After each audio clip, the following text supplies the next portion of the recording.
su significación.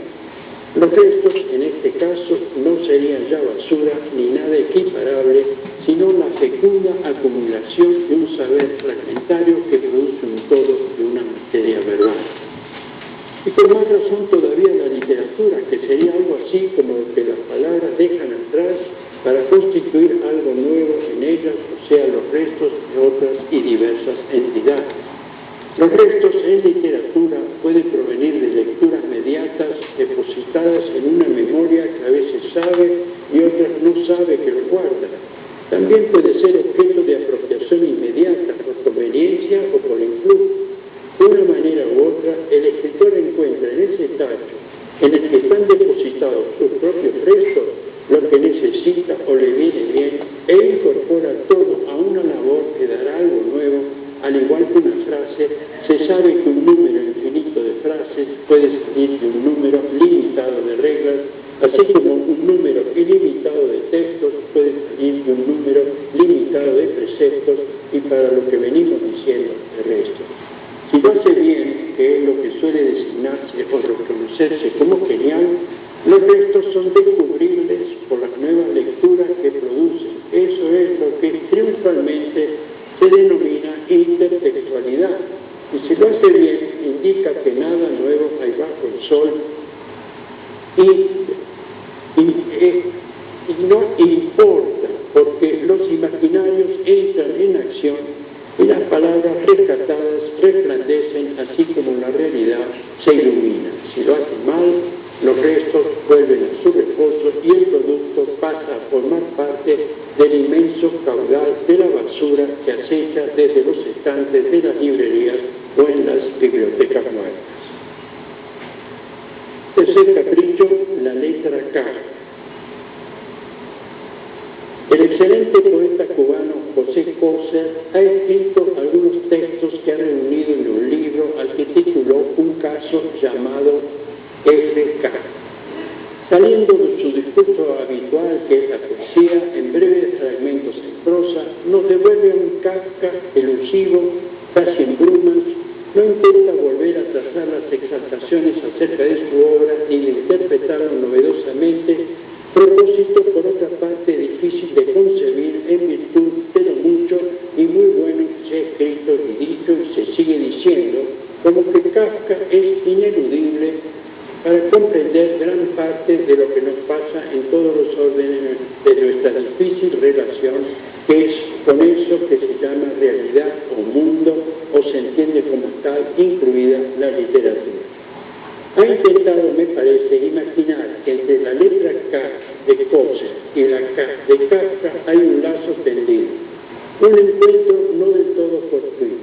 Ha imaginado en suma que la letra, no solo ese consonante, significa, aunque sea en este caso, la posibilidad de imaginar que significa, lo cual a su vez podría querer decir que la letra en sí misma, como letra, como dibujo, carga con algo que podríamos perfectamente entender como resultado de un histórico trabajo de conformación, desde los grabados en la piedra hasta el fonetismo, siempre que, por supuesto, veamos que el lenguaje así ha ido siendo conformado por una diversidad de procesos que la historia de la escritura apenas describe, pero que podemos suponer arraigados en el inconsciente. La letra, pues, y el inconsciente, relación para nada arbitraria, en la medida en que cualquier acercamiento a esa fundamental noción está mediada por el lenguaje que al mismo tiempo, por más imperfectamente que nuestro torpe balbuceo sea, la configura como noción y como campo por ubicarla de alguna manera. El secreto puente que Coser tiene entre él, puesto que esa letra inicia su apellido y su identidad en el sentido de que es también la inicial del apellido de su padre, y Kafka, no es la única que se puede establecer, aunque sea sugerente. La podría establecer, y a un título parecido también, Imre Kertész, que no cesa de invocar a Kafka, aunque no sea por esa misma razón, sino por una cuestión de lenguaje, lineaje cultural. En el sendero que abrió Kafka, uno de sus herederos en la idea que tienen de la literatura, de alguna manera en el modo de encarar el propio judaísmo, en el modo de elegir una lengua, aunque no sea la propia, para escribir. Pero todo eso es insuficiente. Lo que los liga no puede consistir, por cierto, en una mera interacción literaria del tipo influencia o ámbitos compartidos o culturas y lengua en común, sino otro y más secreto lazo.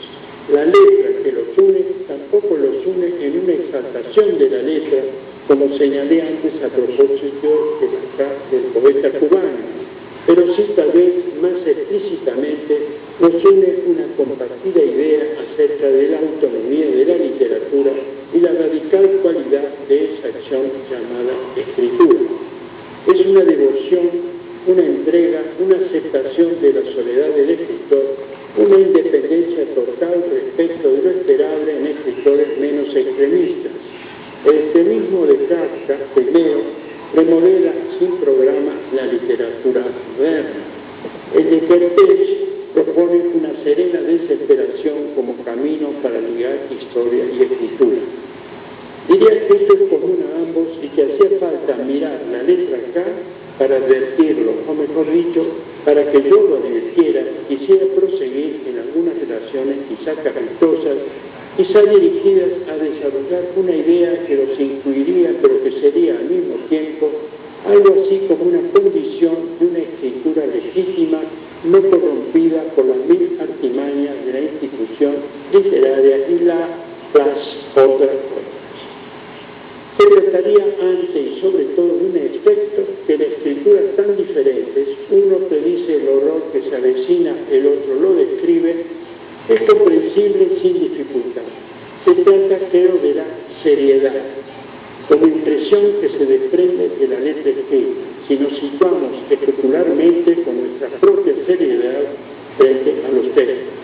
Pero esa seriedad a la que cualquiera, no solo yo, es sensible, dándose cuenta o siendo solamente afectado por ella, no es de los referentes narrados, que también lo son, la justicia en un caso, la injusticia en el otro, sino en el tono con que se los trata y por añadidura en el modo con que se los escribe, en la actitud incluso con que parecen estar enfrentadas las respectivas escrituras.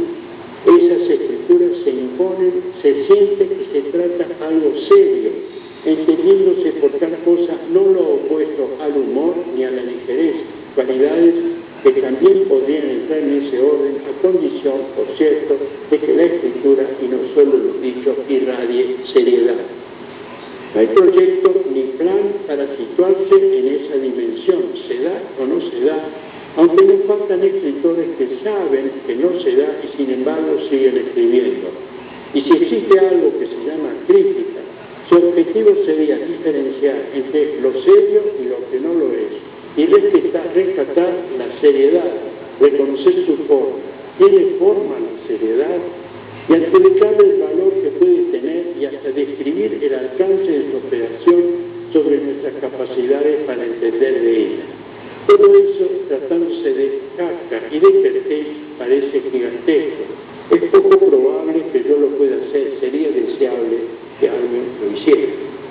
Pero en cambio, sugerir que no puede darse tal seriedad fuera o desprendida de una experiencia, otro concepto que aclara y confunde al mismo tiempo los límites de la literatura, porque si por un lado la experiencia deviene en memoria profunda y sin ella no se puede escribir, por el otro la experiencia vivida suele ser convertida en memoria inmediata, parece transmisible tal cual mediante palabras, sobre todo si es una experiencia mensurable de orden individual o social. La experiencia en este caso deviene referente y en consecuencia es acomodable, es manipulable, puede ser presentada de acuerdo a cánones o necesidades de lectura establecidas democrática o dictatorialmente de antemano. La seriedad se ausenta, la palabra escrita exhibe su precariedad. Creo que en este caso se puede hablar de corrupción de la escritura. En cambio, la experiencia que deviene en memoria profunda, esa virtual ese virtual espacio en el que se deposita y decanta y que es algo así como un depósito de restos de lo que queda de ella misma, aparecería en toda manifestación, atravesándola, pero a condición de que sea o haya sido una experiencia abisal que se rehúsa a ser convertida, o dicho de otro modo, que trata de operarse y de operar en otro lugar, en el lugar de la escritura que desborda la memoria sin perderla. Pero ¿qué es la experiencia? Es sin duda, pero solo en primer lugar, una puesta a prueba física al cabo de la cual quien sale inmune está por eso autorizado para narrarla, lo haga o no lo haga. Ese sería el caso del sometido a tormento a quien no logran abatir y que de esta manera u otra da testimonio de lo indecible de la experiencia. Pero no solo eso, lo que en un sentido más amplio, si aquella es una experiencia del cuerpo, también podemos reconocer como experiencia un extremo de pensamiento, un llegar a lugares no previstos de pensar que pone a prueba la capacidad o posibilidad de transmitirla de un modo u otro mediante exposición o mediante representación. No podríamos, por lo tanto, pensar que la experiencia va en una sola dirección o que se produce en un único campo o sentido. Así, estamos frente a dos casos para comparar. La experiencia de Cartés es reconocible, está ahí y podemos entender lo que fue. Es, por lo tanto, del primer tipo. Fue llevado a un campo de concentración. Como era muy joven, resistió y finalmente lo relató, sin solemnidad, incluso con cierto terrible humor. La de Kafka es del otro tipo. No fue llevado a ninguna parte, no salió de su ciudad, no salió de su oficina ni de la tristeza de su lucha, perdida, por supuesto, tan solo con su padre. Se diría, pensando en Cartés, que la experiencia del campo no solo se ha depositado en su memoria profunda, aunque quizás otras experiencias o experiencias de otro tipo residen también en ella, sino que es equivalente a la memoria, la integra y aún la configura. La memoria que está ahí es en un antes poroso y vulnerable, se integra de imágenes fuertes cuyo sentido el escritor consigue transmitir precisamente porque elude el patetismo que es, como se sabe, el pasaporte para esa usual práctica de la facilidad que remite la escritura, fatalmente aún ya sabido que se puede reconocer y de cuyo reconocimiento todos se congratulan el escritor en primer término. Por el contrario, haberse rehusado a lo testimonial y haberse centrado con obstinación en el punto de vista le confiere ese carácter de seriedad que a su vez opera en el efecto y reconfigura la lectura, detiene la respiración del ojo, por referir así lo esencial de la lectura, y reconduce ese ojo virtual a una incertidumbre, tal vez solo a una posibilidad de comprender que la escritura del mundo es algo diferente, que está siempre en un más allá. La experiencia en Kafka tiene otro carácter, reside en un imaginario de encierro y por lo tanto alimenta una memoria profunda en la que las imágenes son difusas como las del horror del insomnio y en la ambigua salvación que de la angustia propone la escritura y solicitantes de una manifestación que no sea igual a ellas mismas, que las transforme, aunque previamente no tengan la forma del recuerdo de esa experiencia. Se trata de un proceso en el que la memoria y su asedio es el fundamento, pero si el asedio de la memoria no fuera sometido a la voluntad de la escritura, se convertiría en aquello que para Kafka era la inminencia de la locura y para Cartés la tentación del suicidio que también persiguió y alcanzó a Primo Levi y a Bruno Bettelheim. Esas inminencias, en estos casos ligados por la letra K, irradian su escritura y le confieren esa seriedad que es tan difícil de definir. En la radicalidad del proceso que va de la experiencia a la escritura, residiría su secreto y su singularidad. No basta con imitarlos o seguirlos para lograrlos, sino está interiorizada desde antes. Y si lo está, autoriza a escribir cualquier cosa, porque escribir en esas condiciones neutraliza la amenaza siempre latente de una presión social que conduce, si se cede, a la corrupción. Cuarto capricho, dejar. Toda existencia animal, humana, vegetal y aún elemental, agua, fuego, tierra, aire, tiene un comienzo, un transcurso y un fin. Para el comienzo hay explicaciones bastante precisas y un sentimiento acompañante de alegría y o de temor cuando emerge la cabeza del niño del hinchado vientre materno, como cuando brota un pimpollo o cuando la lluvia alimenta los ríos o una chispa inicia un incendio. El transcurso de lo que crece es el fundamento de la sociedad en cualquiera de sus manifestaciones y eso da lugar a acciones y pasiones, a creencias y a creaciones, la palabra o el fruto y correlativamente la ilusión de eternidad escoltada por la amenaza del cese de la discontinuidad. El fin que clausura reinicia el ciclo, pero en otro lugar. Una materia que no se pierde se transforma. Eso que fue potencia se convierte en resto. Las células que animaban los cuerpos se desagregan y sus elementos dan lugar a fertilizaciones secretas que acaso sean el punto de partida de nuevos comienzos, vaya uno a saber en qué lugar. Dejemos de lado el nacimiento que se juega en un instante y es una anécdota, un saber objetivo de observación y acaso de admiración o de terror, y hablemos del transcurso. Ahí se construye el saber. De este modo se diría que la vida y su interés narrativo es el crecimiento. Dicho de otro modo, lo que impulsa al tallo a sacar ojos, al ser humano a un nacer, es un gran relato que es como un espejo en el que se mira un ser viviente para verse en su espléndido y dramático acontecer. Un ser viviente, pues, se relata al mismo tiempo que se mira vivir y, por supuesto, que vive. Pero se trata de transcurso y, como es natural, se trata de tiempo que es puro transcurso. El tiempo, sea lo que fuere su ser, es un transcurrir y parece eterno, puesto que hasta la fecha ha seguido transcurriendo y hasta no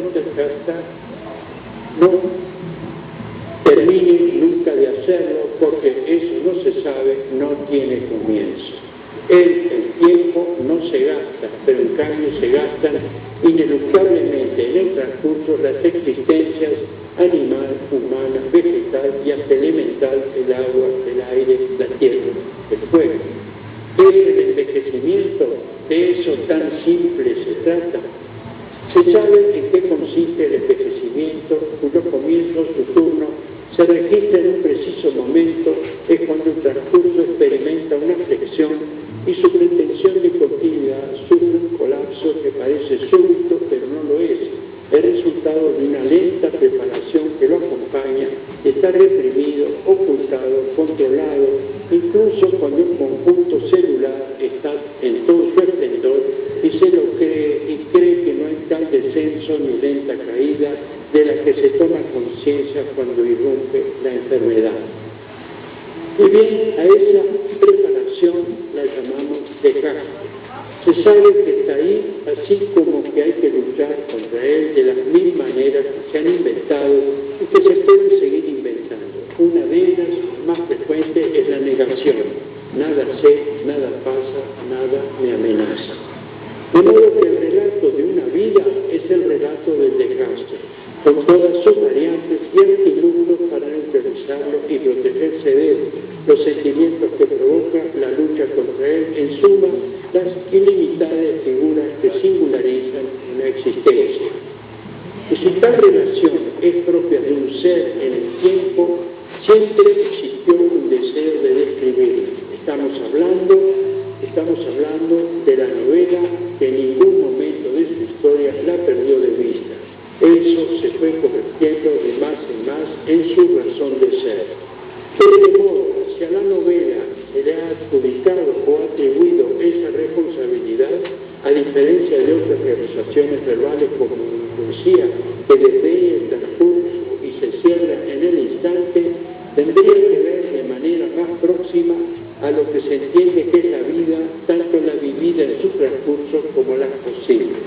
Para hacerlo, recoge datos y trata de darles una forma que los reproduce reinterpretándolos o bien proyectándolos a un posible. En ese molde caben todas las realizaciones que ostentan el nombre de novela.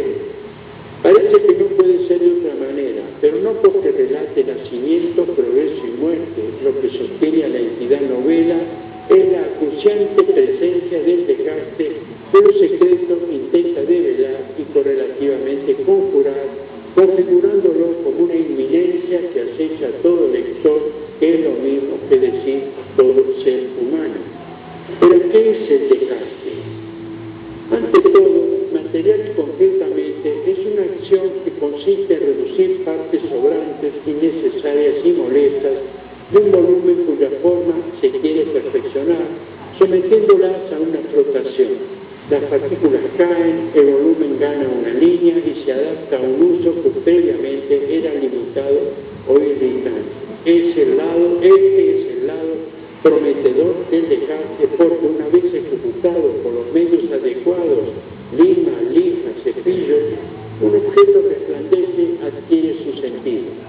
Un gato que lima sus uñas para que no le provoquen heridas al rascarse, sin el desgaste terminaría por darse muerte. Si su enemigo, la rata, no desgastara sus dientes, llegaría a matar a sus congéneres por mero contacto. Las ratas son conscientes de esa posibilidad. Una lija que quita la aspereza a la madera o a la piedra le descubre una belleza o una virtud que existante ocultaba. El escultor pone en evidencia que con él formó una virtud. El agua desgasta la roca y le otorga formas caprichosas, a veces sorprendentes y de rara belleza o temibles honduras, y por otro lado la reduce a arena, cuyo encanto es otra acumulación misteriosa, amenaza de siglos de labor. Si ese es el lado pragmático de la noción de desgaste, es dramático, afecta a la estructura celular por mero transcurso. Las células se gastan en los seres vivos y ningún paliativo logra detener el final. Pero los paliativos existen, aunque muchos seres vivos no recurren a ellos y apuran el desgaste. Le crean mejores condiciones para terminar su obra, adelantan el reloj en la vertiginosa expectativa de contemplar la implacable forma del tiempo.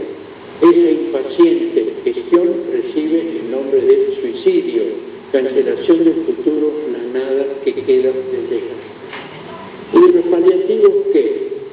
Nadie puede creer que una enfermedad que se cura impedirá que otras se manifiesten, pero lo que importa es que la cura hace nacer una creencia, una fuerza que ilumina un instante, algo así como el sentido que no es el que podría tener una vida individual en lucha contra el desgaste, sino el fugitivo del tiempo mismo encerrado en el secreto de su transcurso. Y algo más de los paliativos, el hecho moral de asumirlos, cuidarse, cuidar, ocuparse, mirar, reconocer, admitir, se revierte sobre la sociedad y le atribuye funciones. La principal es proveer de paliativos para neutralizar o demorar desgaste que se sabe concluirá con sus integrantes e incluso con ella misma si no sabe o no puede hallar lo que necesita para garantizar su continuidad. Así genera la noción de derechos y a veces protege a sus miembros, los cuida, los reconoce en sus necesidades y cuando eso hace, pospone el desgaste, se promete un futuro. Cuando no lo hace y guerrea y arremete contra propios ajenos, cuando no cuida ni protege, su vida termina pronto. ¿No sería acaso la historia de la civilización misma una historia de desgaste? A veces detenidos gracias a paliativos, a veces acelerada por la contradictoria tendencia a la autodestrucción, Roma que perdura, los toltecas que desaparecieron. Se diría entonces que todo relato es del desgaste, es de la civilización, es de la historia, es de la vida.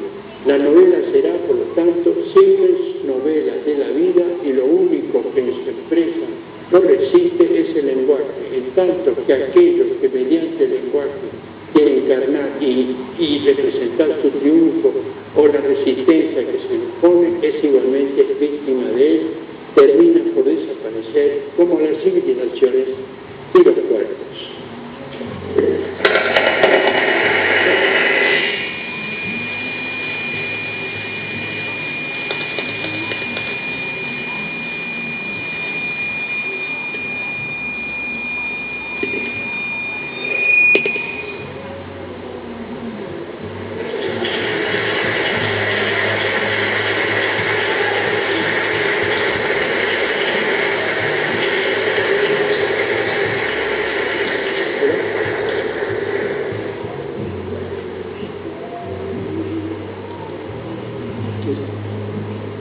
Bueno, y de esta manera finalizamos la conferencia inaugural. 4 caprichos teórico-prácticos a cargo del escritor argentino Noé Gittrich.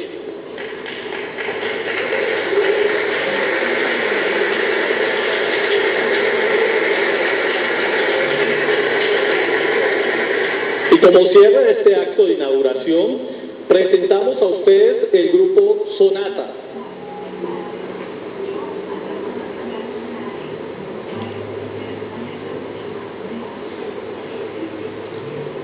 Mientras que el grupo se acomoda en el escenario, damos una breve reseña de quiénes son.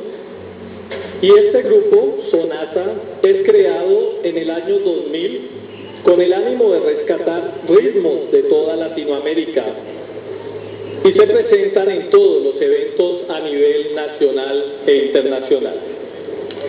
Estos ritmos están acompañados con bossa nova, samba, cueca, huapango, vals, reggae, bolero, antillano, cumbias, porro, vallenatos, calipso y muchos ritmos más que se interpretarán en esta noche. Los integrantes del grupo son Fabiola Zúñiga, cantante con 30 años de experiencia, integrante de orquestas femeninas y de agrupaciones musicales en lujosos hoteles del Lejano Oriente. Boani Devine, cantante y saxofonista, líder cívica en servicios sociales del municipio, graduada en trabajo social de la Universidad del Valle, actriz, cantante de musicales en colegio. Ximena Almario, percusionista y corista, psicóloga de la Universidad ICESI de Cali, integrante de agrupaciones musicales juveniles de colegios y universidades. Jorge Enrique Corrales Pocho, pianista, teclista y corista. Participó en agrupaciones como Guayacán, Tito Nieves, Cheo Andújar y es productor y director de la orquesta La Fuga. Rodolfo Águedo es el director de este grupo Sonata, guitarrista, bajista y corista, profesor en música e instrumentos, guitarrista de diferentes artistas como Elena Vargas, Claudia de Colombia, Leo Dan, Oscar Golden, La Negra Grande de Colombia. El grupo Sonata se ha presentado en distintos lugares de esta bellísima ciudad y en universidades, Feria de Cali, discotecas, bares y restaurantes de la ciudad.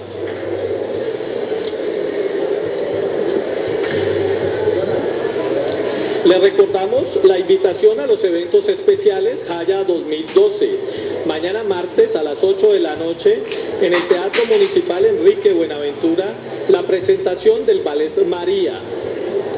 Miércoles a las 2:30 de la tarde en el auditorio contiguo al auditorio 5, que es el auditorio 4 de esta universidad, la presentación teatral Las Vacantes de Eurípides y el foro académico Los Clásicos en el Teatro de América Latina. El jueves, al finalizar las conferencias de las 5 de la tarde, en el auditorio 5 de la Universidad del Valle, Gabriel García Márquez y la música de acordeón y Caribe Hiperreal. Al finalizar, la presentación musical de Baterimba. Y el viernes a las 4 de la tarde están todos cordialmente invitados al acto de clausura a cargo del filósofo español Eduardo Subirats y el poeta colombiano William Ospina. Asimismo, les recordamos que tenemos 2 operadores en la zona de inscripción del evento, que están compuestos por Colombia Pacific Travel, que maneja los operadores turísticos de la región y de la ciudad. Están todos los días de 8 a 12 y de 2 a 5 prestos a manejar los sitios y recorridos turísticos que ustedes estén interesados a nivel municipal y regional. Y asimismo, la presentación de Swing Latino, campeones mundiales de salsa, es el viernes a las 8 de la noche en la sede de esta ciudad, donde habrá presentaciones de este importante grupo de baile que ha ganado varios concursos internacionales de salsa. Este es el viernes a las 8 de la noche en la sede, y la preventa de estos 2 operadores turísticos están en la zona de inscripción en bajos de biblioteca.